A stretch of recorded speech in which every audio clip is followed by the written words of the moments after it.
অসুস্থ ও বয়স্ক যাত্রীদের যাতায়াত সহজ করতে হাসপাতালি ফাউন্ডেশনের উদ্যোগে বাংলাদেশ রেলওয়েকে 20টি আধুনিক হুইলচেয়ার প্রদান করা হয়েছে। সোমবার বিকেল 4টায় হাসপাতালি ফাউন্ডেশনের প্রতিষ্ঠাতা সভাপতি সৈয়দ মইনুল ফারুক ঢাকা বিভাগের বিভাগীয় রেলওয়ে ব্যবস্থাপক এবিএম কামরুজ্জামানের কাছে আনুষ্ঠানিকভাবে হুইলচেয়ারগুলো হস্তান্তর করেন। রেলওয়ে সূত্র জানায়, হুইলচেয়ারগুলো ময়মনসিংহ বিভাগের আওতাধীন মোট 15টি রেল স্টেশনে পর্যায়ক্রমে বিতরণ করা হবে, যাতে অসুস্থ, বয়স্ক ও চলাচলে অক্ষম যাত্রীরা সহজে সেবা গ্রহণ করতে পারেন। অনুষ্ঠানে বিভাগীয় বাণিজ্যিক কর্মকর্তা মোহাম্মদ জান চৌধুরী সহ রেলওয়ের অন্যান্য কর্মকর্তারা উপস্থিত ছিলেন। এর আগে ডিস্ট্রিবিউশন করেছি আর কি স্ক্যাটারডলি, বাট এইবার আমরা অর্গানাইজডভাবে এটা করলাম।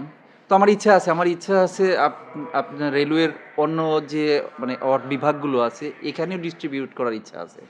এ সময় সৈয়দ মইনুল ফারুক ভবিষ্যতেও বাংলাদেশ রেলওয়ের সেবামূলক কার্যক্রমে আরও হুইলচেয়ার প্রদান সহ বিভিন্ন মানবিক উদ্যোগে সহযোগিতা করার আশ্বাস ব্যক্ত করেন।